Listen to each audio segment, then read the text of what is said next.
Late last week, we were informed of a plot for Election Day violence. Remember that? The Afghan national, the Biden-Harris administration led into the U.S. with their program to bring Afghans here.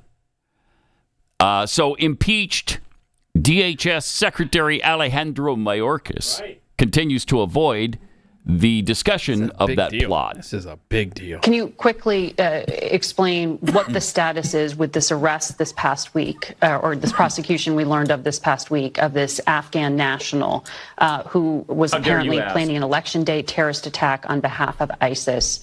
He was in this country. He had immigration status. Pause it for a sec. Right now he's thinking, I came on Face the Nation because I didn't want to face these kinds of questions from the nation. Mm-hmm. Yeah. And now here you are asking me this, and I don't want to talk about it. Because he berated a reporter when he was at the hurricane stuff. I'm not going to talk about this here. It's not the time nor the place. Mm-hmm. Well, this seems like a good place for it. This does seem like the time and place, right? Let's hear the rest.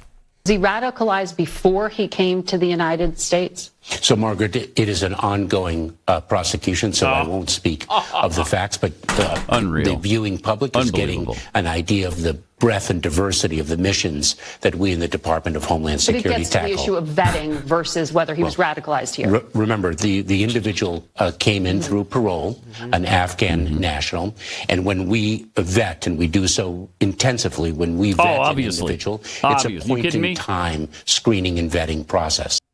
Incredible. Is it? It's really incredible. So if it's such a great screening and vetting process... Yeah, how'd he get in? How? Incredible. Another area the impeached Alejandro Mayorkas oversees, of course, FEMA. And here was a recent conference call as they discussed emergency response priorities. Sparked a few things in my mind, thinking about preparedness and how you said, LGBTQIA people and people who have been disadvantaged already are struggling. They already have their own things to deal with. So you add a disaster on top of that. It's just compounding on itself. And I think that is maybe the why of why we're having these discussions, is because it isn't being talked about. It isn't being socialized. Oh my God. We're not paying attention to this community. Thank you so much. Maggie. Thank you. Yeah, there are a couple of things that are intersecting in my mind here. One of them is the culture of emergency management as an organization, as an industry in the United States specifically, not abroad. This has, and my cat sometimes does this. She gets really loud suddenly, so you'll have to just allow for the little meowing in the background.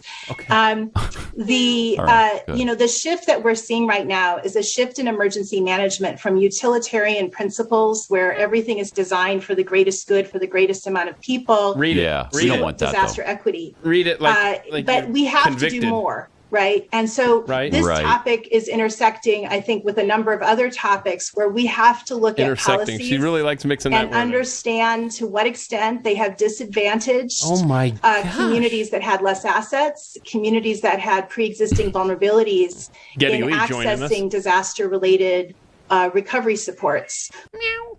You hear the cat back there.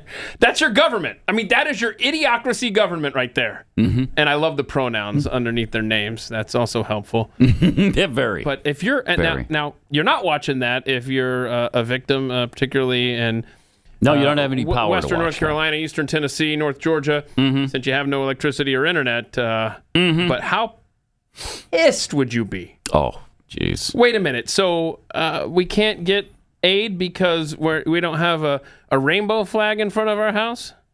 I just enraging. It is. It absolutely is.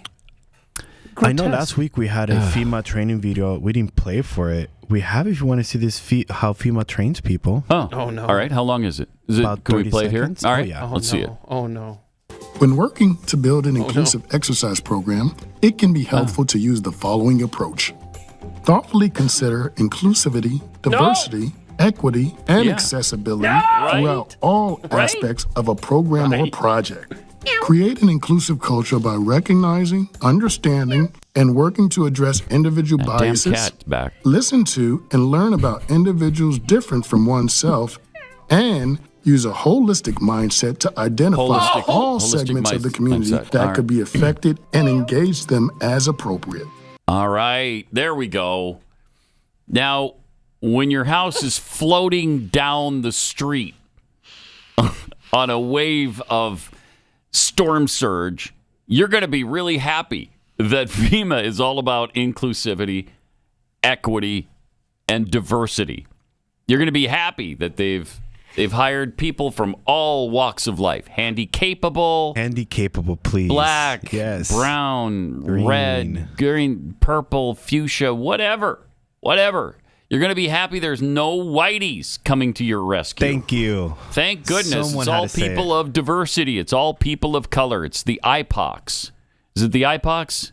BIPOC. That's what it is. How dare you? I know. How That dare was you. terrible. That was so it's racist. The BIPOCs.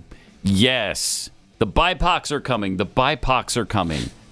And they're going to save you. So that'll be great.